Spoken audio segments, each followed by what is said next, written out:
Welcome to Codex, History of Video Games. I'm Mike Coletta.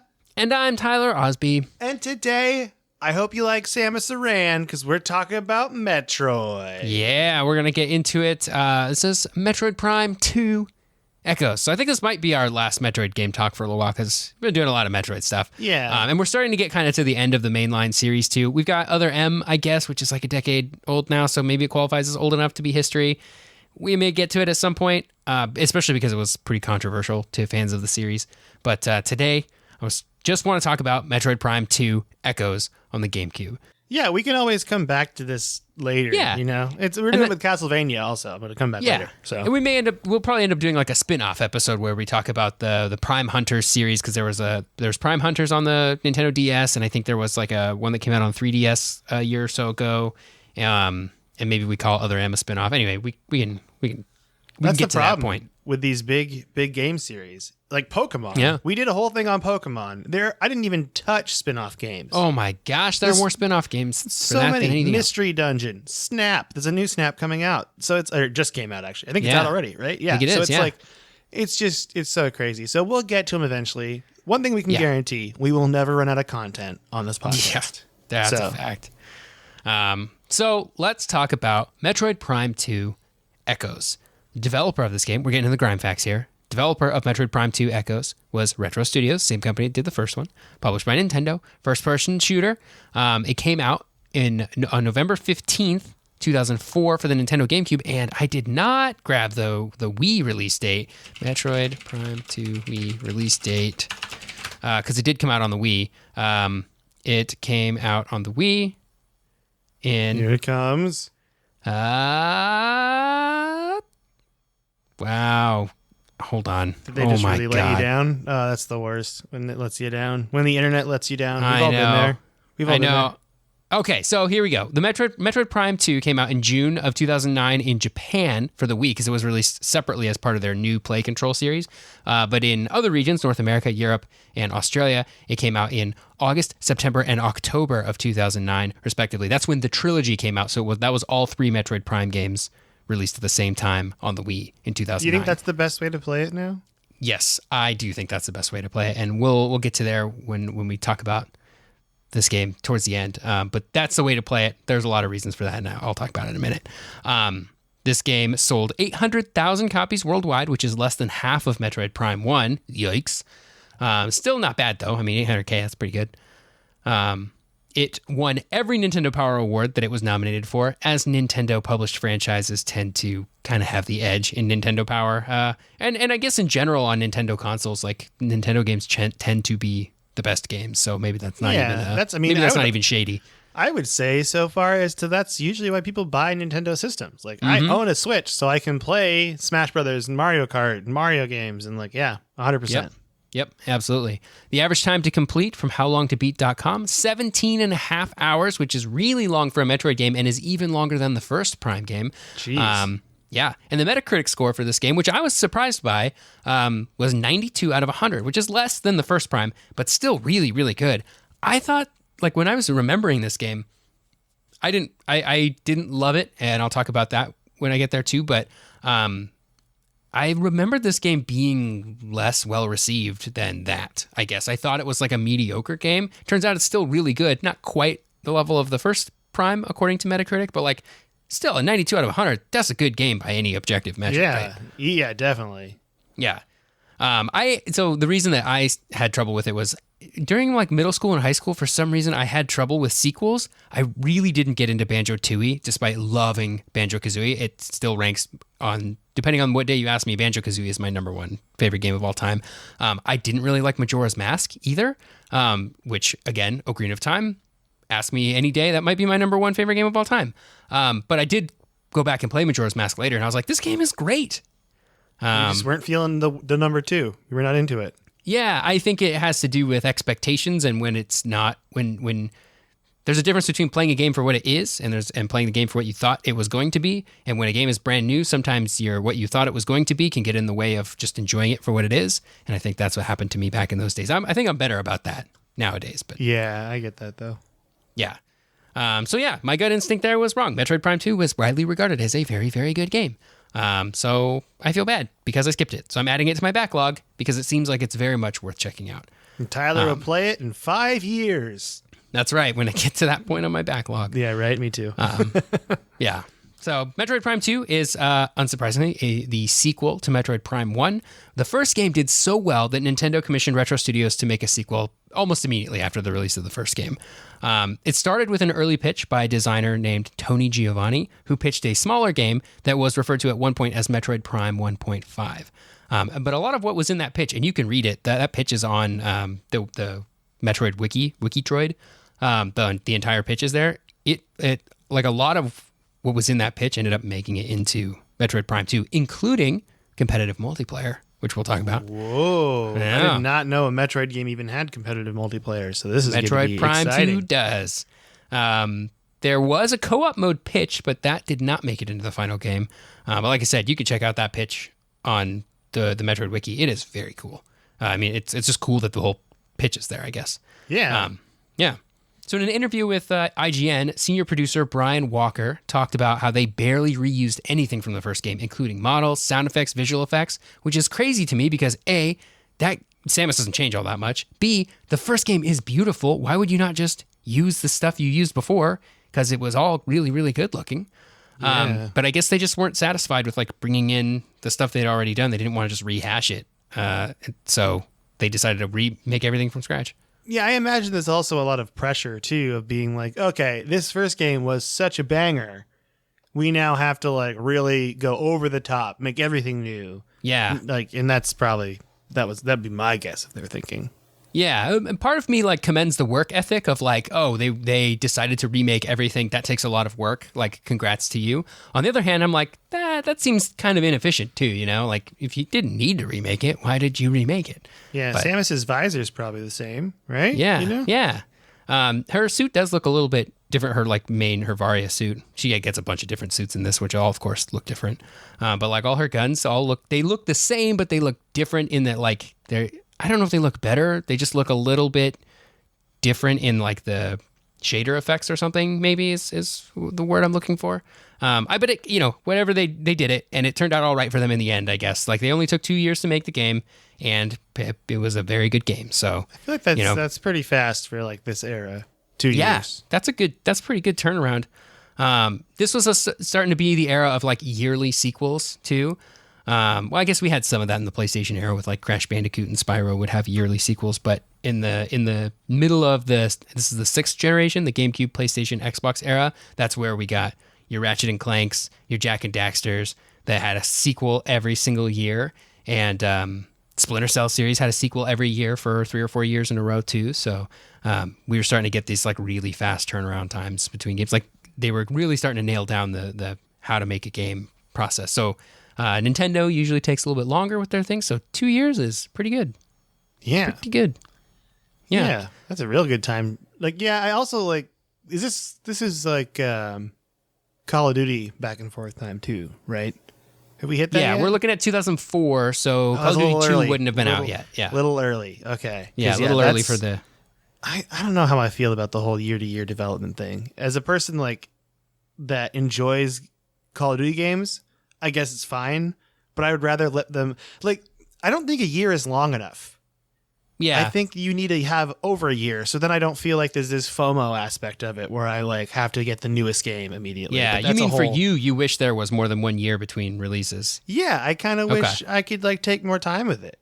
Because they do take 2 to 3 years to make a Call of Duty game because they have several studios. They just have it staggered in multiple studios. Yeah, so they are taking the time, but as a player, I kind of am like, let me play. Let me sit with this for a little while. Remake for a bit. Yeah, it's fine. Yeah, I don't need it every new year. I think I agree with you on that because the quality stays high. I mean, we can go back and forth on like whether or not every Call of Duty is better than the last. I'm sure lots of people have their opinions, but I mean, generally the quality I think seems to be pretty high. It looks like they took 2 to 3 years to make the game. So, but yeah, as a player, do you want games that fast? Great question. Definitely. Let us know. What do you guys think, listeners? If you know it takes 2 to 3 years to make a game, but you're getting it every year, is that too fast for you to play games, or do you like that? Also, like this kind of stems too to Halo Infinite and it getting delayed a year. I'm like, yeah, take all the time you need because I want the game to be good just as much as they do.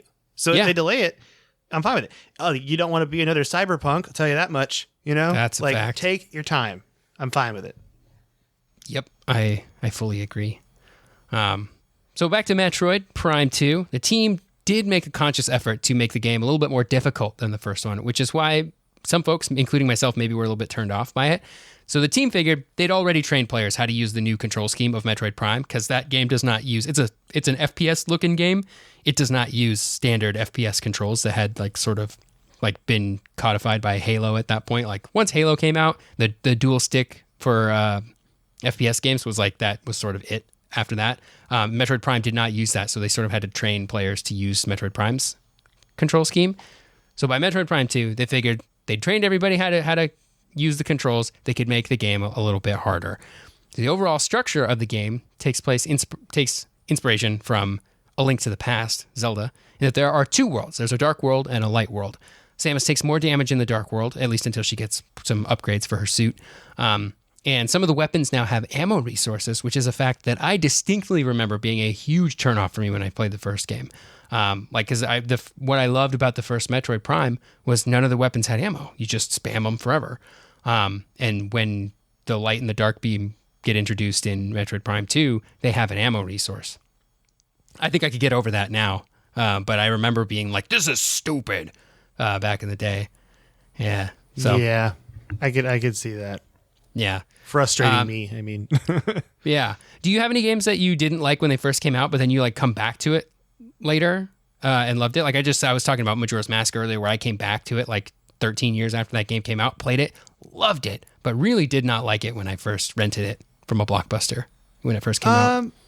Yeah, there's gotta be. I gotta think about. I mean, I was very anti-Battlefield for a long time, and then because I played one of the demos and I was all Team Call of Duty fanboy at that point. And then I picked it up again later on. I think it was Battlefield 4. And I'm like I got it for really cheap online. It was $12. And I also should preface this. Battlefield 4 was terrible on console for a long time, very buggy, very messed up, at least on Xbox. Were you playing on 360 or Xbox One? Xbox One. And they fixed it.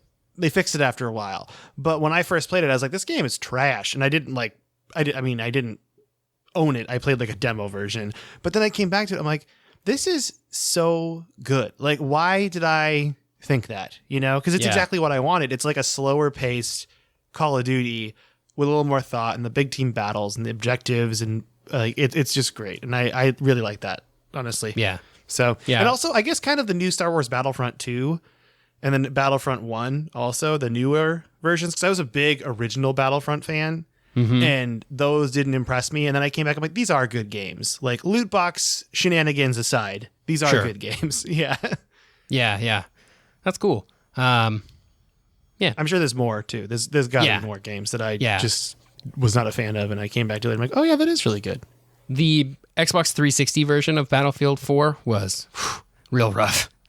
Yeah. They had some issues with that game with just not getting things working right and releasing it. Cyberpunk, again, the second nod to Cyberpunk, but it's just, it happens, and the good thing is now I feel because we have past examples, for example, No Man's Sky coming out, being to most people not a great game or not what they promised, and then putting in the work and fixing it and becoming a success, I would say. Now it gives developers more reason to actually do that and fix. I feel like Cyberpunk 2077 is going to play great in 6 months. You know? I agree. They're going to figure it all out. It's going to be fine. But I do feel terrible for those people that got super hyped and bought it all early. So it's kind of a mixed bag. But yeah, the good news is people are supporting games more now and not abandoning them, a la Anthem. Rip Anthem. Yeah. Rip Anthem. Never played Rip, it, but Rip Anthem. Avengers. Oh yeah, I forgot about that. I feel bad for anyone who bought that game because that was also just another money grab. Should we do a history of money grabs? There's so many. That's just most of gaming. That would be fun. Yeah, it would be. All right, sorry. Continue. This has been a real tangent-heavy episode already. Yeah, that's okay. Anyway, so the team expanded the content in Metroid Prime 2 by quite a bit. So the world and the levels are about the same size as Metroid Prime 1, but they're packed more densely with more puzzles and more boss fights for players to experience. So I think that accounts for the extra 4 or 5 hours on the playtime. There's just That's more cool, stuff though. to do. Yeah. Yeah, that's great. Yeah. So like the first game, there isn't a whole lot of information online about the development process of Prime 2. So it seems to me like it went pretty smoothly. Although one producer, Kensuke Tanabe, he said the game was only about 30% complete 3 months before launching in November of 2004. So maybe there was big crunch time happening there at the end. But I guess we'll never know. Can't find anything. Oh, man. Do not like the developer crunch thing. Yeah, that's such a hard one. I could talk about that for a long time. That's a very difficult one because, on the one hand, nobody wants developers to burn out and crunch. On the other hand, we still want our video games. So, and the ones who can put the games out faster are the ones that are going to win. So, yeah, that's also why I'm leaning towards the whole take your time. Okay, yeah. I'm a patient man now. I will wait. I am not afraid to wait. Same. There's plenty of games to play. I don't need to. You don't need to rush. Some would say too many. I would say too many. Yeah, that's way too many. I can't keep up. All right, story for Metroid Prime 2. Metroid Prime 2 is actually much more story-driven than the original.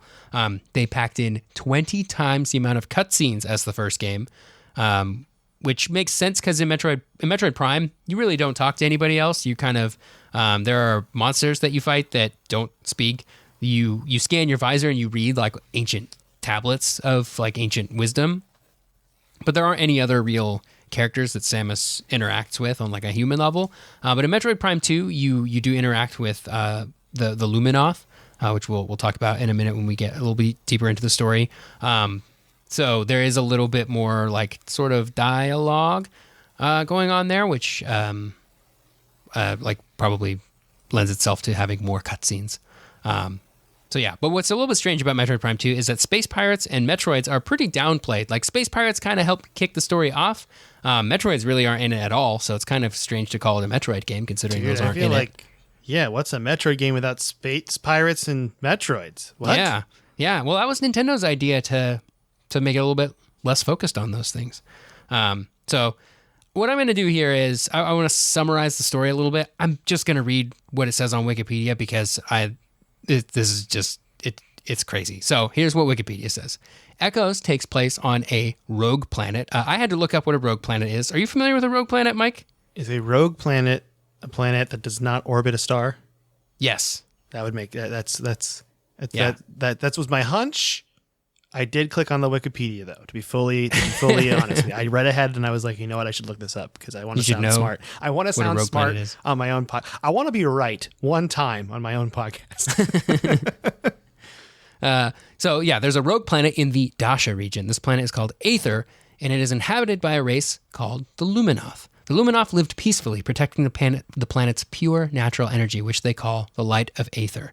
5 decades before the game's events, a phazon meteor collides into the planet and leaves a scar, causing environmental damage and splitting the planetary energy. The split creates another planet in an alternate dimension, Dark Aether, which is a mirror version of Aether that is dark, arid, and has a poisonous atmosphere. Dark Aether becomes home to the Ing, cruel shape-shifting creatures who intend to destroy the Luminoth and are able to possess bodies of the living, the dead, and the artificially intelligent, which is important. That is very important, I feel like. Eventually, the Ing and the Luminoth engage in a war over the planet's energy. Whichever race controls it is capable of destroying the other. Around this time, space pirates set up a base on Aether. So there are space they pirates. Kick it off a little bit, yeah. They can't help themselves, Nintendo. Yeah. Space pirates set up a base on Aether after detecting the mutagenic substance phazon on the planet. This is the same stuff, the same radioactive stuff that was on Talon 4 in Metroid Prime 1. So the space pirates, they got 2 things they love. They love Metroids, and they love phazon. So a Galactic Federation Marine Corps patrol ship encounters one of the pirates' supply ships leaving the planet, and an altercation follows. Both ships suffer heavy damage, and after the Federation loses contact with the Marines, they call the bounty hunter Samus Aran to investigate. I love it. That's the sort of the premise. That's a good hook, you know? Yeah. It's you got some weird planetary stuff going on, warring factions, space pirates, and then Samus swoops in. That's like the ideal Samus Aran scenario. Swooping in. Yeah. So Samus comes across Dark Samus, which is not the same thing as the SAX from Metroid Fusion, which we talked about last time, and follows her to the planet's surface and to Dark Aether, where, of course, she's attacked. She loses all of her power-ups because, Classic. we're going to have to find all those power-ups again, like always. Classic Metroid. So yeah, that was like very similar to what happened on Talon 4. I don't know why Talon 4 didn't get split into two like planets, like a dark one and a light one, the way that Aether did, but maybe it has to do with Talon 4 having a star to orbit around. Maybe that keeps the darkness away. I don't know. Anyway, Samus conquers the evil, gathers up all the light, destroys Dark Aether forever. Spoilers. Or is it forever? Because if you get the good ending, you'll see Dark Samus reforming herself after Aether has been saved. I have a question for you, Tyler. Is this series called Metroid Prime also because in both Prime games so far there are two Samuses and you're trying to be the best one? There's not a dark. There isn't two Samuses. Or am I confusing that? That was from Fusion. Fusion had two. SAX is from Fusion, and that takes place way later too. I thought I just discovered something. I had a breakthrough that was completely wrong. No. The Metroid Prime is the like be all end all Metroid. It's the final boss of the first Metroid Prime. It's like the most craziest Metroid. I guess they called Metroid Prime 2 because that's how they would show that it was a sequel to Metroid Prime 1. Mm-hmm. I don't think you fight any Metroids in it, but I never finished the game, so hey, I'm exposed as a fraud. Yep, it's fine. So, I had to look up what a rogue planet was, so we're all fine. Everything's good. So it's okay. There's a lot of good lore in that game. It seems like the Luminoth and the Ing are like kind of interesting factions, and I think it's worth exploring and finding the cool lore there. Anyway. They had said this game was a little bit more story focused, and that seems true, but I wouldn't say this is one of like gaming's great stories or anything like that. It's no Metal Gear Solid. There it is. I played Smash Bros. Well, we'll talk about this at the end, but I played Smash and I played against Snake, and I was like, oh, Tyler would love this right now. Yeah. Be a big fan. Yeah. It was Snake and Ridley in the same match. Wow. Yeah. Only in Smash Bros. Only in Smash Bros. I have a podcast idea.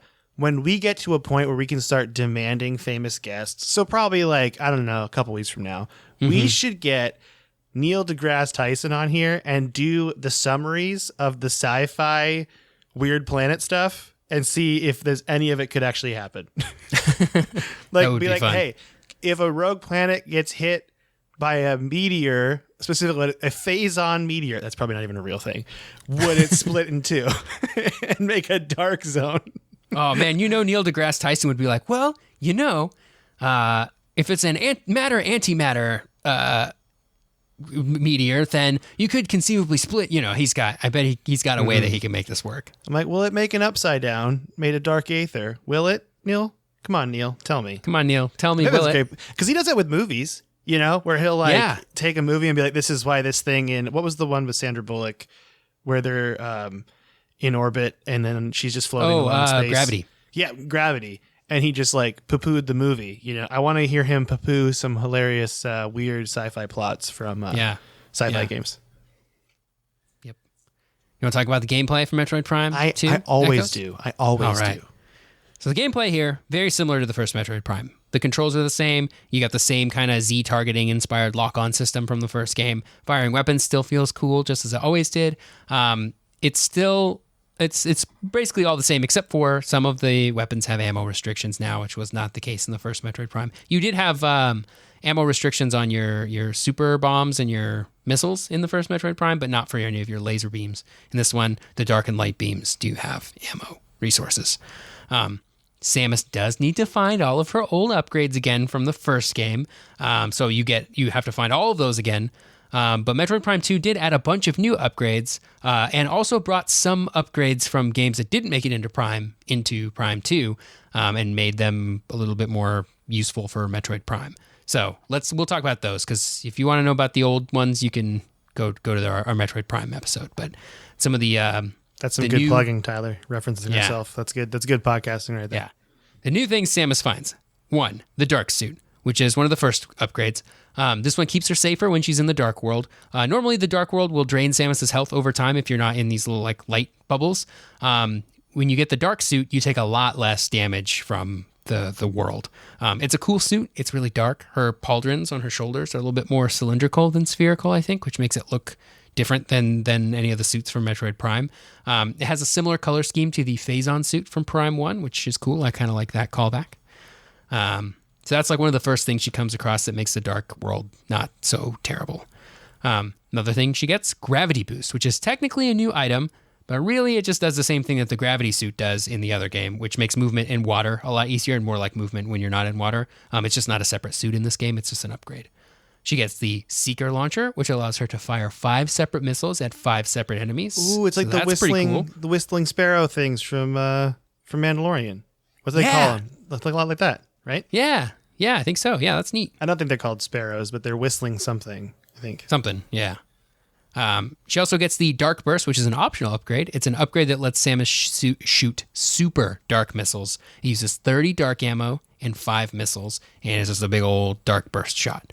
She also gets the Dark Visor, which was designed by the Luminoth. A lot of the things that she picks up in this game were designed by the Luminoth and used by this like warrior of light person from the Legends that fought back the darkness. So she gains a lot of things like that, like the Dark Visor, which lets Samus see things in the light world that are in like a transitory state between the light and dark worlds. So it lets her see some hidden enemies and hidden platforms to jump on. It's kind of like the X-ray visor from the first game. She also gets the Echo Visor, which lets her see sound waves, which lets her find hidden objects and stuff like that, which is also kind of similar to the X-ray visor from Prime 1. And from a gameplay perspective, it seems like it operates pretty similar to the Dark Visor. She also gets the Annihilator Beam, which sounds pretty sick. That does sound sick. Yeah, it uses both light and dark ammo because it fires matter-antimatter blasts, which I guess annihilate whatever they touch. That's the technical scientific term, annihilation. When regular matter and antimatter touch, they disappear forever in a process called annihilation. This is a Neil deGrasse Tyson question for sure. He could correct me on that. It's a quantum physics thing, I think. But the Annihilator Beam has like a heat-seeking effect, so it kind of homes in on enemies, and you can fire it very, very quickly. That's kind of the deal with it. Some of the other beams can't be fired quite as fast, but the Annihilator Beam can just be like really quick. You can charge it up, and it also combines with missiles to shoot a super powerful thing called the Sonic Boom once you've unlocked that upgrade. Another item that Samus gets here is a returning item from Metroid 2, Return of Samus, the Screw Attack. And it's also in Super Metroid. It's a little bit different than it is in the 2D Metroids because Samus can't change directions while she's jumping. She can really only jump like 5 times in a single direction. There's a little bit of steering you can do, but it's not great. So that's cool. And it kind of combines the gravity or the space jump from Super Metroid and the Screw Attack into sort of one thing. And then the last item that she picks up is the Light Suit, which is a light charge suit specifically designed for fighting the Ing. It's like, I think it's the armor of that Luminoth warrior that fought back the darkness a bajillion years ago. It's white. It looks pretty cool. It's basically like you've become fully upgraded now. Let's go kick some butt is sort of, I think, the feeling you're supposed to feel when you pick up the Light Suit. That's what I want. There's a lot of, that's a lot of upgrades. Those aren't all the upgrades you get in this game. Those are just the new upgrades you get in this game. So you still got to pick up most of the stuff you got in the first Metroid Prime too, which is pretty cool. So it's another Metroid Prime with a little bit of gameplay changes, a lot of upgrades. That would be enough for me, honestly. But you know what was missing from the first Metroid Prime game and every other Metroid game before this, besides Prime Hunters on the DS, which we'll cover in another episode? What was missing, Tyler? Tell me. I'm so excited. Multiplayer. Oh, there it is. There it is, the multiplayer. So yeah, they took a notoriously single-player franchise and they added on a multiplayer mode to it. Is this because this is that time, though? This is like the prime time of being like, every game needs a multiplayer. This is the reason that BioShock Infinite has a the reason... Oh, wait, BioShock 2 had a multiplayer. Yes. Yeah. At this point in 2004, if you were an FPS and you didn't have a multiplayer mode, like, what were you even doing? You know, what's even the point? Yeah. So it was, because it was on GameCube, it was split screen. It offered no online mode because Nintendo didn't have any online games on the GameCube besides the Phantasy Star games. It didn't even have system links, so you couldn't even like trick it into going online the same way that you can like play Mario Kart Double Dash online now by using the system link function. Can't even do that. So this is 4 players. It doesn't go higher than 4 players. That's it. It has 2 modes. It has a deathmatch mode, which is just what it sounds like. And it has a bounty mode where everyone starts out with a set amount of coins, And then when you kill enemies, Samuses or Sami, do you think that's the plural of Samuses? It's probably Sami. I think Sami. Right. So you kill enemies, Sami. Yeah. It takes coins from them, gives them to you. There are also some coin chests around the map you can stock up on. Basically, whoever has the highest coins at the end wins. It's kill confirmed before kill confirmed. Yeah. So there are some standard power-ups here around the map for people to collect up that give them like double damage or will hack the visor of the enemies or like will drain their health and sort of make their vision all weird. There are 6 maps, 2 of which are unlocked as you play through the single-player game. There are no DLC maps because this is Nintendo in the mid-2000s and they didn't know the internet existed. I would argue they still don't know the internet exists in the way it should be done. It's pretty rough, even today. I remember being like pretty excited for the multiplayer mode. Like that was one of the things that was like drawing me to Metroid Prime 2. And it's not good. It's just not like why. That was just a waste of time. I feel like you really gotta have like you have to, if you're to do split screen only, you should add like bots or I think when you said they thought about having a co-op mode, I'm like, that's where it is. That's where the multiplayer is. Yeah, that sounds fun. You do like a Portal co-op thing where it's like you're solving puzzles together. Like that would be cool. Yeah, and somehow it's some sort of weird thing where you could, I mean, they're enemies in the single player game, but you could do some sort of weird like Dark Samus, Light Samus story kind of thing. Yeah. Where one person plays one and one person plays the other. That would be fun. Or we have to work together to get out of some mess they're in. Yeah, make some, maybe bring back a baby Metroid and you play as baby Metroid. That'd be cool. Oh, that would be fun. And adorable at the same time. Yeah. But they did not do that. And the multiplayer that they did ship with was pretty shallow, didn't really grab me or my friends while we were playing. And the critics sort of agreed there wasn't really much going on there. And it kind of negated some of the FPS stuff. Like when you play competitive multiplayer in FPS, it's like, whoa, who has the better aim? You could just lock on still. Yeah, that so feels that part weird. wasn't being tested. I'm not saying the game can't be good if you have that. Like then the game needs to be about something else, but it didn't really seem to be. So it was just like, I don't know, there's some platforming, there's some like grapple hook stuff that's like kind of Metroid-y, but ultimately not needed. This is way too early for this kind of game mode, but like a firefight style mode from Halo Reach where you're that could have been like, fun. That could be a fun Metroid Prime multiplayer. Sorry, I don't mean to be an idea machine here. I just think that 15 years ago they needed these ideas, Mike. I think it would be really cool to have a Metroid like firefight mode that you play with your friends and you're all trying, and that way the lock on doesn't matter because you're all locking on to AI enemies who don't get mad, so it's fine. Yeah. So that's sort of Metroid Prime 2. I want to talk a little bit about the reception and the legacy of this game.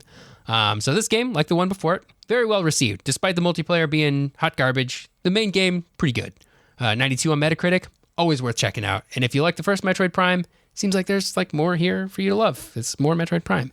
Critics praised the graphics and sound, although they did pan a little bit. There's some frame rate issues in the game, which you don't see from screenshots, of course. But so that was a little bit thing that people didn't really like. But the graphics and the sound were elevated even beyond the previous game, which I still think might be the best looking game on the GameCube. So to be even better than that, I guess Metroid Prime 2 then becomes the best looking game on the GameCube. It took a lot of the stuff from Metroid Prime 1. They didn't really try to fix it. They didn't change too much. They just added on more and more, which that's the right way to do it if you made such a great game like the first Metroid Prime. If it ain't broke, don't fix it. Yeah. One thing that some of the critics took issue with was the difficulty, and not because it was just more difficult or like the bosses were harder. They didn't seem to really mind that. But the difficulty seemed to be less in the gameplay and more in how they punished the player for failure. So basically, there's not a lot of save spots in this game. So if you die, you're going back to where you saved, and because there are so few save spots, you're going to lose a lot of time there. So a lot of the tension in those difficult fights with high stakes comes from the fact that you're going to have to replay a whole bunch of stuff if you die, which is kind of a bummer. And that's one of my pet peeves when it comes to gaming. I want a game to be challenging because the parts I haven't played yet are hard, not because I have to play the same parts over and over and over again. And I think JRPGs, which you know how much I love JRPGs, but they're notorious for this, where they could have like an hour or even longer between save points. And if you die, it's just like right back to that save point. You could have to redo an entire dungeon just to get back to where you were, which to me feels like disrespect of the player's time. And I'm not a fan. So, but that seems to be kind of really the only real criticism that journalists had to say about the game, mostly just that the save spots were too far apart. And everything else was generally considered to be pretty fantastic. So if you can get over that. I 100% agree with you with that. Wasting player time because of not putting save spots in is easily my biggest pet peeve with gaming. Not a fan. I get so mad when I forget to save, when I play these older games, can't save. Yeah, and sometimes when I play these older games for the podcast, I'm just like, I didn't save, and I got to replay this whole part again, and I'm like, really? And it makes me want to turn it off.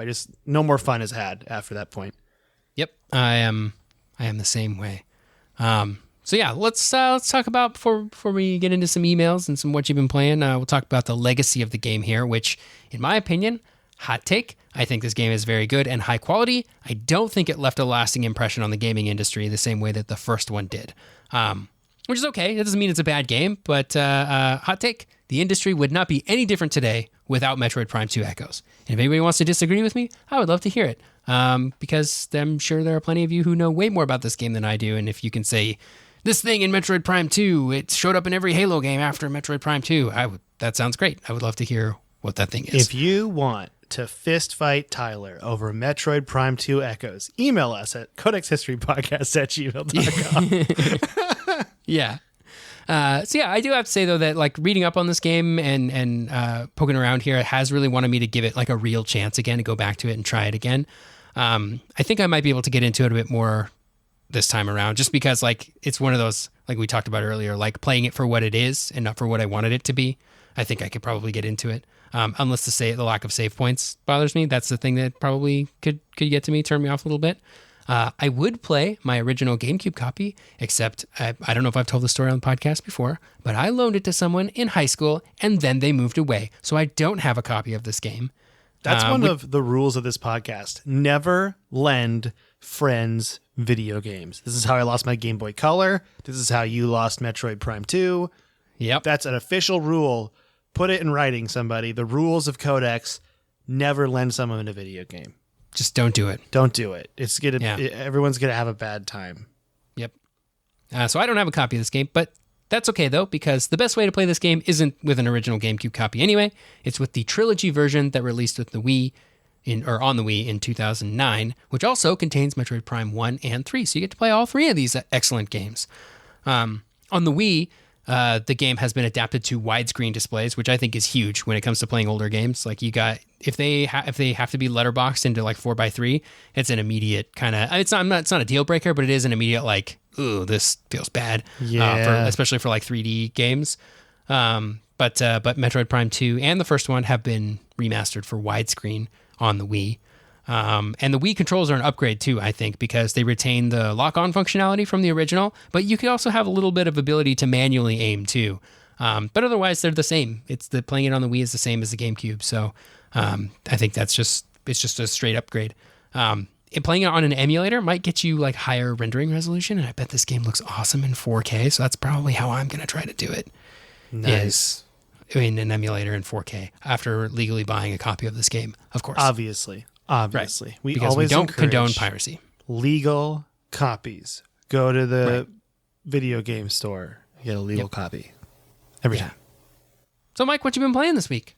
Oh, Tyler, I'm so glad you asked. Well, we played Smash Brothers Ultimate, me and some people from the podcast that listen, and it was fun. All right. Some Discord folks. It was a really good time. I'm really bad at Smash Brothers, and I still had a fantastic time.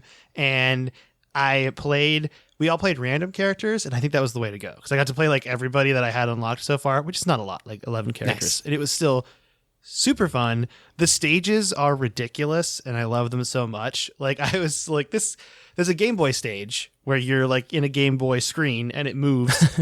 And I said, I'm like, this is so cool. And everyone's like, this is the worst level ever. And I was like, oh yeah, you die constantly, but it's super fun. And I had such a good time, and I hope we play more of that in the future. I had a really great time. And the hard part, again, just coordinating times, because it's Eastern folks and Pacific folks, and it's just hard. Why is it Eastern time zone and then Pacific instead of Eastern time zone and Western time zone? That's weird. Not Atlantic time zone. Yeah. You're going to say Pacific, why not Atlantic? Use those oceans, okay? All right, so I also played, this is totally random, I started picking up Jurassic World Evolution again this week. Okay. I was just feeling dinosaurs, and I played this dinosaur game, and I've had a great time. I kind of want to pick it up some more. I played I played this game a year and a half ago, and I really enjoyed it. And then I got caught in other games, like you do. And I was like, you know what? I'm going to come back. And I 5-starred like the two first islands, and I'm almost 5-starred the third island, and I think there's 3 more to do. And it's just a fun park sim tycoon game. And it's not, apparently to people that play park sims, it's not a good tycoon park game, whatever you want to call it. But I don't notice it. I'm having a good time making dinosaurs. That's all that matters. And that's all that matters. You're having fun. That's all that matters. Yep. So I was playing that, and that's pretty much about it. What have you been playing this week?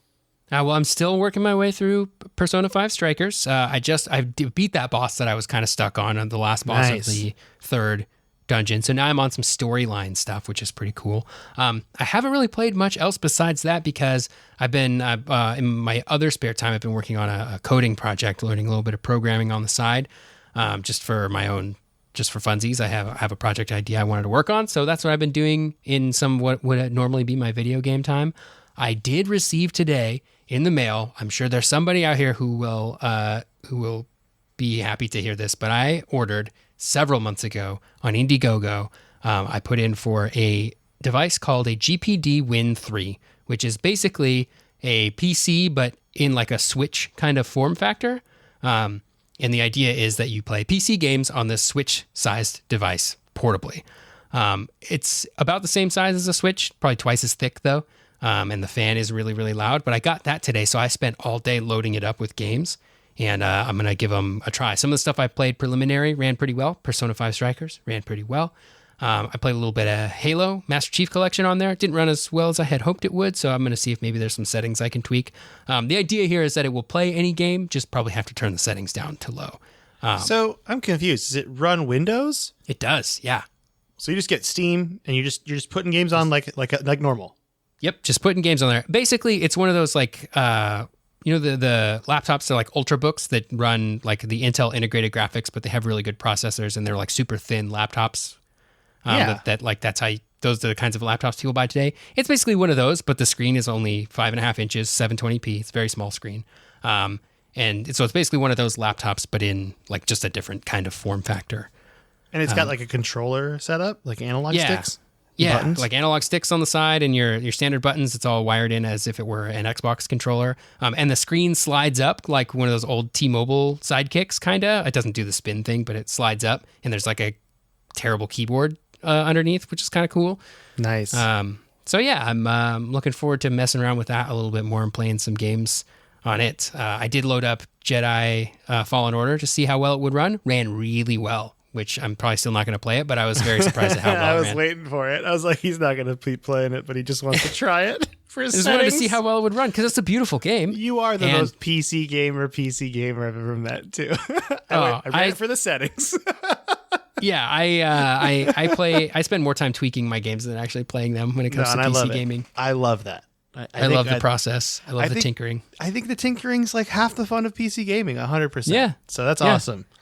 So yeah, it's neat. It came with a little dock that you can plug it in and has like an HDMI port, so you can do it like a Switch in that sense too. Is like dock it and play on your TV, which is neat. That's really cool, actually. What's it called again? It's called a GPD Win 3. GPD Win 3. All right. We're not sponsored by them. No. I don't know if it's any good. I haven't spent a lot of time with it. So I'm not endorsing it, but we're not sponsored by them, but if they wanted to send us money anyway, that would be cool. Yes. I just love gadgets like that. And so I picked one up. I also put down a pre-order for the main competitor for it, which is the Aya Neo, which looks a little bit more like a Switch, has a bigger screen, doesn't have a keyboard, runs different hardware, has AMD hardware in it instead of the Intel hardware that this has. I'm kind of going to compare them side by side and then probably sell one of them when I've made a decision on which one's better. Nice. That's cool, though. That's fun. So, well, I got some emails to read. Okay. You want to read an email? Yeah. All right. The first one is from Kevin, the Grizzled Gamer. Kevin goes by.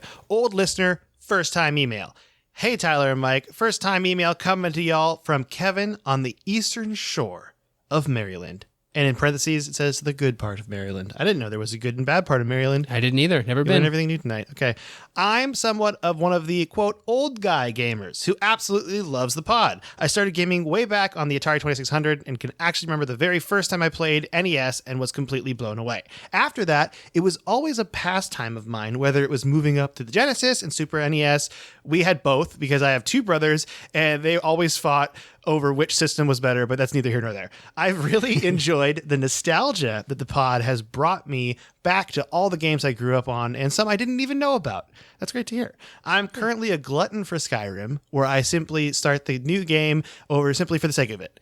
Being a dad has also afforded me the opportunity to game with my kids, which in itself is a whole different world, seeing what kind of games they enjoy and how easy they are to be able to pick them up. Being that kids nowadays are more tech savvy than I was growing up. That's very true. Although sometimes it's not true. It goes kid to kid. I've seen it go both ways though. But I do feel like if a kid is tech savvy now, they are very tech savvy. Yeah. You're like, they go all in, which is awesome. Okay. Anyway, enough rambling on.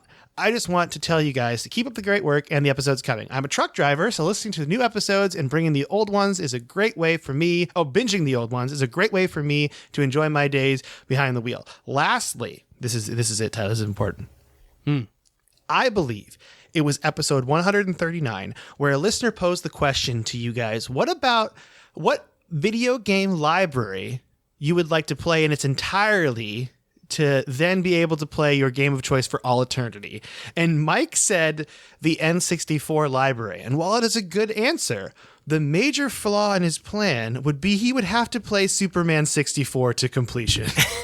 In order to play his game of choice, there is no way that is possible. That game is hot garbage, so he would actually be stuck playing Superman 64 for all eternity, lol. Hope this eval finds y'all well, and again, keep up the great work. Spider Butts, Kevin the Grizzled Gamer. Thank you, Kevin. Thanks, Kevin. And I did not think of that. There is a huge flaw in my thing. That needs to go, like when we do a worst games of all time list, that's got to be Superman 64. Yeah, it definitely is on the list. Absolutely. Yeah, that's definitely, that's got to be on the lower end. I mean, we're going to do the worst games of all time. It's just a matter of how we want to do it. Like, do we want to do the Metacritic version, or do we want to just go off of like opinion? Because it's I think we should just go off our opinion, and we can use Metacritic to inform that opinion. But like ultimately, we make the call, right? Agree. Well, thank you, Kevin, for the email. Do you want to read Alexa's email? I would love to read Alexa's email. The subject line is, "Yo, what up?" I hear it in like Jesse's voice from Breaking Bad. Yo, what up? That's a good Jesse impression. Thanks.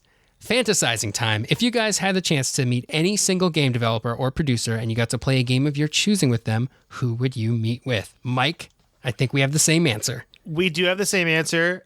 And we've talked about it, and it's Shigeru Miyamoto, because we think he would actually be fun to play games with. Yes. Because there are developers that we think would be fun to meet, but not play games with. But yeah, I think Shigeru Miyamoto has that like childlike wonder. Like you saw it in that video where he was like showing off Super Mario Land at Universal Studios and how like happy he was at seeing all this stuff. I'm like, he would be great to play games with. Like I would want to play like Mario Party or something ridiculous. Yeah. You know, that would be fun. That would be so fun. Yeah. Cause I think we were talking about, you said Hideo Kojima would just be way too serious the whole time. Yeah. Like, I love Hideo Kojima, but I don't know if he'd be fun to play games with, you know? Yeah. I was thinking like, like Ken Levine, who made BioShock. Mm-hmm. I'm like, I don't know his personality. It could go either way. You know, he could be fun, or he could just be very serious and want to talk about dystopian futures the whole time. I don't know. I'm terrified to talk about that. Or the past, actually. So, yeah, that's a good email. That's a great email. Let us know if you have a different answer, or if you agree with us, and email us. So thank you, Alexa. All right, the last one, and I'm going to read this one because this is an email for me. It's from Matt in Japan, and it says, "This is a twofer. One part is about my big gaming purchase, and the other is more insight into the history of Tyler," which is what I'm here for. All right, Matt says, "While Tyler and I worked at Wendy's together, I made a similar big purchase with the money I earned there by pre-ordering a Wii. It required me to camp outside Toys R Us a few hours before it opened." Oh man, Toys R Us, rip. Okay. Once I secured the pre-order, I was talking with our coworkers about it, and I kept saying, "I'm getting a Wii. I'm getting a Wii." apparently our coworkers thought I was a huge stoner because they thought I kept saying, I'm getting weed. Needless to say, I wasn't getting any weed. Matt in Japan. Thank you, Matt, for the delightful story. I want to hear all about the history of Tyler at Wendy's. That's funny because before I read this email, when I read like the first line, it was like, wow, Tyler and I worked at Wendy's together. I was like, oh, I have a great story about Matt from when we worked at Wendy's together. It's when all of our coworkers thought he was a huge stoner because he kept saying he was getting a wee. And then he told the same story. So nice job, Matt. It's nice. That's delightful. We're right there. We're right there. Gosh, you know what? I wish I was at Wendy's in 2000. What was it, like 2006? 6. Yeah, I wish I was there. We had a lot of fun. Way more fun than we should have, probably. That should have been a harder job than it was. Probably. In another dimension, I was coming home from Pullman and I drove through Tri-Cities for some reason and I stopped at your Wendy's and we met before we actually met. Just saying. Oh man, I've been playing way too much BioShock Infinite. Okay. Well, that's the episode today. Thank you for the email, Matt, Alexa, and Kevin. Appreciate it. You can email us at codexhistory.com, codexhistory@gmail. Oh my God, I just completely goofed it. It's codexhistorypodcast@gmail.com. I just forget emails and I just say whatever I want. codexhistorypodcast@gmail.com. You could join our Discord. We'd love to have you there. And we're also on Twitter. If you want to join the Discord, you can go to my Twitter profile and click on the link, and that's an invite to get to the Discord. Tyler's also on Twitter @SneakerElf, ELPH. You can go ahead and friend him on there. And yeah, next week we are doing BioShock Infinite. I beat it. I beat both Burial at Sea DLCs, and I played a little bit of Clash in the Clouds. I am so ready to talk about this game, and I hope the episode's not 3 hours long. So we're going to go for it, because the notes are already very long, like much longer than I thought they would be. So I might have to do a little bit of editing this week. But there's a lot to talk about, and I am very excited to talk about this game that some people think is an amazing game, and some people actually have like very valid critiques of, and I'm kind of excited to talk about both of those things. I'm excited to hear about them because I am in camp. BioShock Infinite, wonderful game. Loved every minute of it.